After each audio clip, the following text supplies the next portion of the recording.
আজকের এই বিশ্লেষণে আমাদের আলোচনার মূল কেন্দ্রবিন্দু হল স্ট্রেট অফ হরমুজ, মানে বিশ্বের সবচেয়ে গুরুত্বপূর্ণ জ্বালানি সরবরাহ পথ।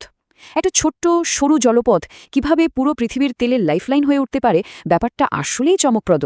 চলুন গভীরে গিয়ে দেখা যাক কেন এই পথটা আমাদের বিশ্ব অর্থনীতির জন্য এতটা জরুরি। 20%, হ্যাঁ ঠিকই শুনেছেন। এটা কিন্তু যেমন তেমন কোনো পরিসংখ্যান নয়। প্রতিদিন পুরো বিশ্বে যত তেল ব্যবহৃত হয় তার প্রায় 20%ই যায় এই একটা মাত্র অত্যন্ত সংবেদনশীল সামুদ্রিক পথ দিয়ে। মানে বিশ্বজুড়ে এই যে এত শিল্প কারখানা চলছে কিংবা আমাদের প্রাত্যহিক যাতায়াত, সবকিছুর জন্য প্রয়োজনীয় তেলের একটা বিশাল অংশ কিন্তু এই সরু পথটার উপর পুরোপুরি নির্ভরশীল। পর্ব 1, তেলের বিশাল যাত্রা। পুরো ব্যাপারটা একটু সহজে বোঝার জন্য একটা বিশাল তেলবাহী জাহাজের যাত্রার কথা কল্পনা করা যাক। প্রথম ধাপে ওপেকভুক্ত দেশগুলোর বিশাল বিশাল খনি থেকে তেল তুলে এই জাহাজে ভরা হয়। এরপর আসে দ্বিতীয় আর সবচেয়ে কঠিন ধাপ।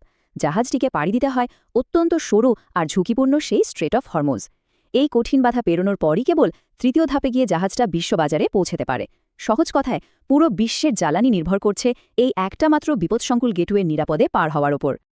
পর্ব 2, প্রণালীতে উত্তেজনা।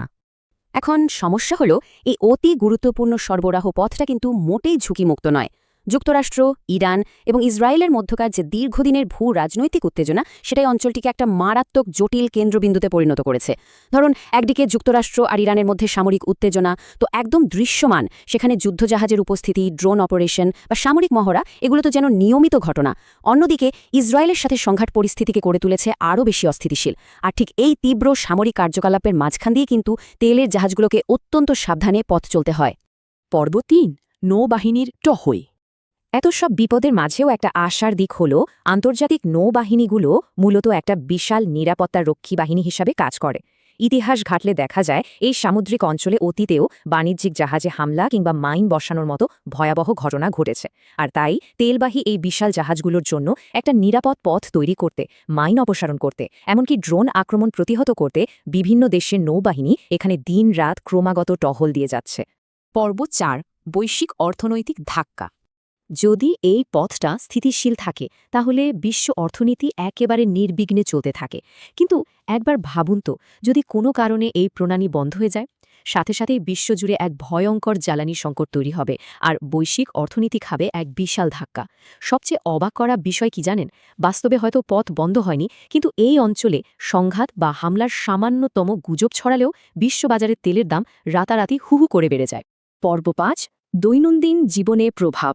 এই যে সুদূর এক সামুদ্রিক পথ, সেখানে সামান্যতম কোনো সমস্যা হলেও তার সরাসরি প্রভাব এসে পড়ে আমাদের সবার প্রাত্যহিক জীবনে। জ্বালানি সরবরাহ একটু ব্যাহত হলেই পেট্রোল আর ডিজেলের দাম একেবারে আকাশছোঁয়া হয়ে যায়। আর জ্বালানির দাম বাড়া মানে পরিবহন খরচ বেড়ে যাওয়া, যার সরাসরি প্রভাব গিয়ে পড়ে আমাদের দৈনন্দিন বাজারের খরচে। হুট করে মারাত্মক মুদ্রাস্ফীতি দেখা দেয়। তার মানে পৃথিবীর এক প্রান্তে ঘটে যাওয়া কোনো ভূ রাজনৈতিক ঘটনা আরেক প্রান্তে থাকা আমাদের মতো সাধারণ মানুষের জীবনযাপনের খরচ সরাসরি বাড়িয়ে দিচ্ছে। আজকের এই পুরো বিশ্লেষণ শেষে একটা অত্যন্ত গুরুত্বপূর্ণ প্রশ্ন কিন্তু থেকেই যাচ্ছে। বিশ্বের অর্থনীতির মূল চালিকা শক্তি যখন এমন একটা সরু, ঝুঁকিপূর্ণ আর সংঘাতপূর্ণ প্রবেশদ্বারের উপর নির্ভর করে থাকে, তখন কি বৈশ্বিক অর্থনীতি সত্যি কখনো পুরোপুরি নিরাপদ হতে পারে? বিশ্বের এই জ্বালানি সরবরাহ ব্যবস্থার চরম নাজুক অবস্থায় কিন্তু আজকের জন্য আমাদের